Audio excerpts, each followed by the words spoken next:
साबुन बनाने का अनोखा तरीका आज भी लोग पुराने तकनीक और पारंपरिक तरीके से साबुन का निर्माण करते हैं। देखिए, कुछ इस तरह बिना मशीन के पुरानी टेक्निक से साबुन को बनाया जाता है और ये साबुन अच्छी क्वालिटी के भी बनते हैं। दोस्तों, फिलिस्तीन में उपस्थित एक नेबुलस सोप फैक्ट्री है जहां पर कपड़े धोने का साबुन तैयार किया जाता है। कपड़े धोने के साबुन को बनाने के लिए मुख्य रूप से 3 चीजों के इस्तेमाल से बनाया जाता है, जिसमें एक बर्तन में जैतून के तेल के साथ कास्टिंग सोडा और पानी को मिलाकर गर्म किया जाता है। साबुन का पेस्ट तैयार हो जाने के बाद इस बड़े से हॉल में साबुन को समान मोटाई के साथ बिछा दिया जाता है। फैक्ट्री में यह वर्कर साबुन को समान रूप से फैला देते हैं और साथ ही साथ इस स्केल का इस्तेमाल करके यह चेक कर लिया जाता है कि साबुन के परत की मोटाई हर जगह समान रहे और साबुन की इस परत को 24 से 48 घंटे तक सूखने के लिए छोड़ दिया जाता है। और जब साबुन की ये परत पूरी तरह सख्त हो जाती है, तब इस लकड़ी के झाड़ू की मदद से साबुन के ऊपर खुरदरे परत को हटाकर स्मूथ बना लिया जाता है। इस प्रोसेस के बाद अगले स्टेप में साबुन के परत के ऊपर समान दूरी पर निशान लगाया जाता है ताकि साबुन को टिकियों के रूप में काटने में आसानी रहे। इसके बाद लकड़ी के हथौड़े का इस्तेमाल करके एक साबुन की टिकियों पर कंपनी का नाम छाप दिया जाता है। साबुन बनाने के लिए इस प्रोसेस में किसी भी प्रकार की कोई भी मशीन का इस्तेमाल नहीं किया गया है। साबुन की टिकियों पर लकड़ी के हथौड़े से इस प्रकार से छपाई शायद ही आपने कभी देखी हो। छपाई के बाद साबुन के टिकियों को कट्टर का इस्तेमाल करके समान भाग में काट लिया जाता है। तो ये लीजिए, बन गई कपड़े धोने वाली साबुन की टिकिया। इस प्रकार के साबुन के निर्माण में यह कंपनी बहुत ही पॉपुलर है। यहाँ पर बनाई गई साबुन की क्वालिटी बहुत ही बढ़िया रहती है और साबुन की इन टिकियों को हाथों से ही पैक कर लिया जाता है। आज के मशीनी युग में इस प्रकार से पुराने तरीके का इस्तेमाल करके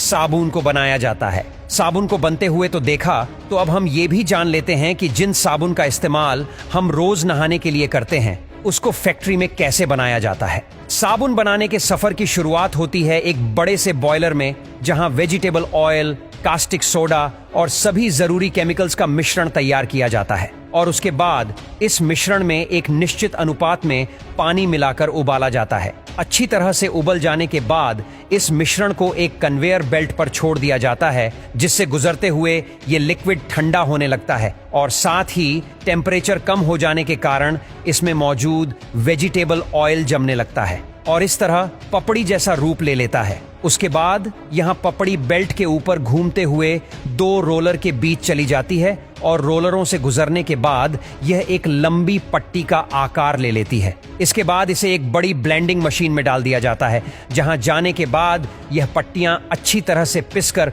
पाउडर के रूप में बदल जाता है। इसके बाद इन पाउडर को एक मशीन में डालकर तकरीबन 75 मिनट तक चलाया जाता है, जिसके बाद ये पाउडर बारीक दानों का रूप ले चुकी होती है, जो आगे जाकर दूसरे कंटेनर में गिर जाती है, जहां साबुन को मनचाहा रंग देने के लिए कलर मिलाया जाता है। लेकिन जब तक आपका साबुन अच्छी खुशबू नहीं देता, तब तक ये अधूरा होता है। तो इसलिए अब बारी आती है फ्रेगनेंस की, यानी कि साबुन के सुगंध के लिए इसमें फ्रेग्रेंस लिक्विड मिलाए जाते हैं। इन सभी को 20 मिनट तक ऐसे ही मिलाया जाता है। कई साबुन में मॉइस्चराइजेशन के लिए ग्लिसरीन भी मिलाई जाती है। यह साबुन को अधिक प्रभावशाली और स्किन फ्रेंडली भी बनाती है। अब इन्हें एक लंबे सांचे में डालकर 15 से 20 मिनट तक सेट किया जाता है। जब साबुन सांचे में अच्छे से तैयार हो जाता है, तब इन्हें एक बड़े ब्लॉक का आकार मिल जाता है। इसके बाद एक मोल्ड कटिंग मशीन साबुन की साइज के अनुसार एक निश्चित आकार में काटकर साबुन की शक्ल दे देती है। अब ये साबुन पूरी तरीके से तैयार हो चुका है।